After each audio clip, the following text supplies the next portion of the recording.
Salam, salam sehat buat anak-anak Bapak yang ada di rumah yang pada saat ini mengikuti kegiatan belajar mengajar di rumah masing-masing.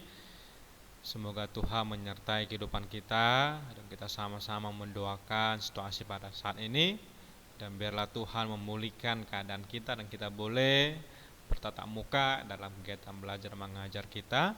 Dan pada hari ini kita mau belajar tentang pendidikan agama Kristen.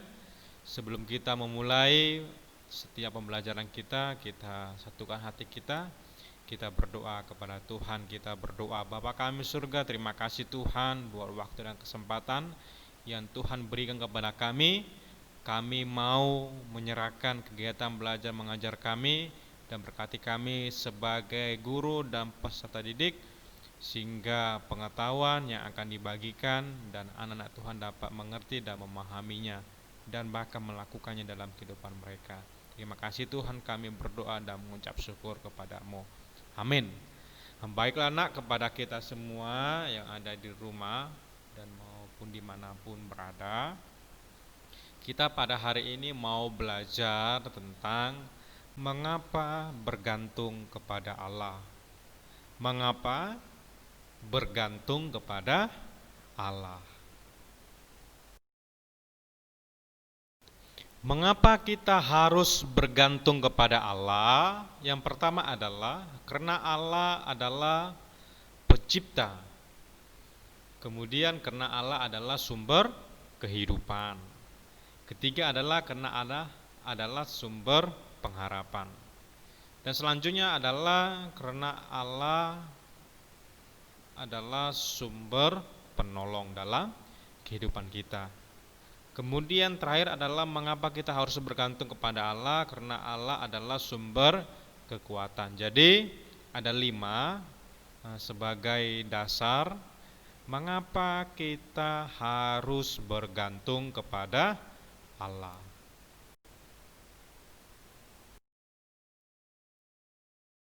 Melalui materi pembelajaran pada hari ini kepada anak-anak Bapak, mengapa bergantung kepada Allah, kita mau belajar tentang tokoh Ayub.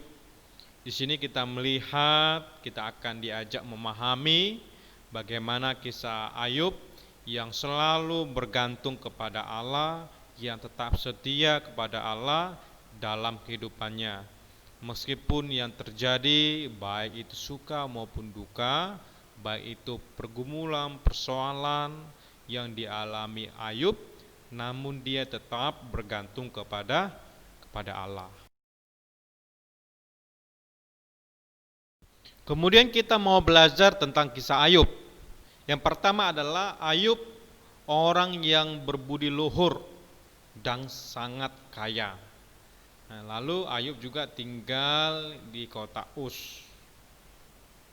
Ayub dan istrinya mempunyai 7 anak laki-laki dan 3 anak perempuan. Ayub selalu berdoa untuk keluarganya.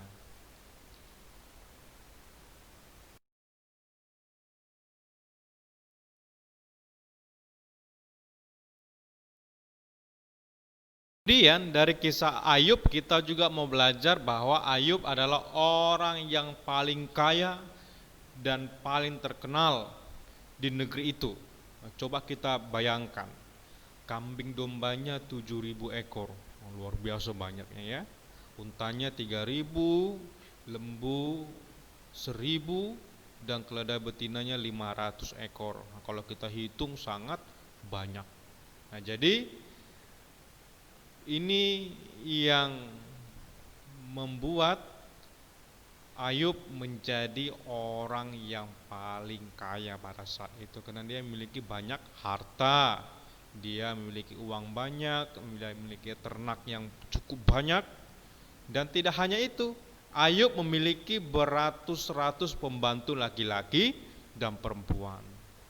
Karena ia kaya, meskipun begitu ia tidak pernah sombong. Ya, meskipun dia kaya, dia punya banyak harta, dia tidak pernah sombong, dia tetap rendah hati dan tidak menganggarkan kekayaan yang dia miliki. Ia sangat baik dan murah hati kepada orang lain.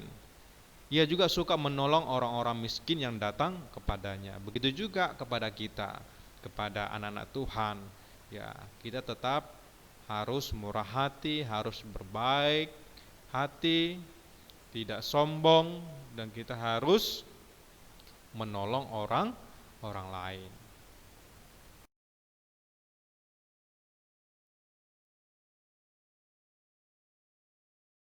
Kemudian kita belajar dari kisah Ayub. Ayub bahagia karena ia mengasihi Allah. Begitu juga dengan kita, kita harus juga berbahagia, kita harus bersukacita karena kita mengasihi Allah dan sesama. Ayub tahu dan sadar bahwa semua kekayaan yang ada padanya itu berasal dari Allah. Ia tahu bahwa ia akan aman ketika dia bergantung kepada Allah. Allah selalu menjaga dia, sebab itu ia sangat berterima kasih. Dan Ayub sungguh sangat saleh dan jujur. Dan ia juga takut akan Allah dan selalu menjauhi perbuatan yang jahat. Jadi dia sangat mengasihi Allah dalam perbuatannya, dalam tindakannya, dalam perkataannya, dalam pemikirannya.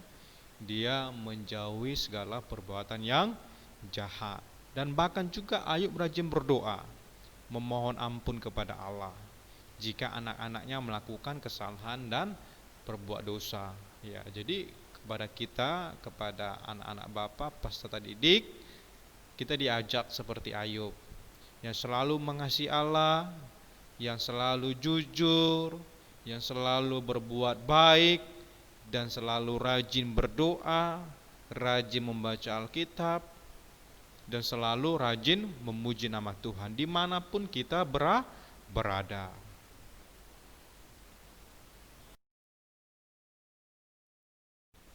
Demikianlah materi pembelajaran kita pada hari ini, dan kita akan melanjutkan materi selanjutnya pada pertemuan berikutnya. Dan kita diajak dalam materi pembelajaran pada hari ini untuk belajar dari kisah Ayub yang selalu bergantung kepada Allah. Demikianlah, kita satukan hati kita berdoa kepada Tuhan, kita berdoa, terima kasih Tuhan, kami bersyukur, kami banyak hal yang kami dapatkan dari kisah Ayub, dan kami diajak untuk menjadi orang yang selalu bergantung kepada Allah, mengasihi Allah dalam kehidupan kami. Terima kasih Tuhan, kami berdoa dan mengucap syukur kepadamu. Amin.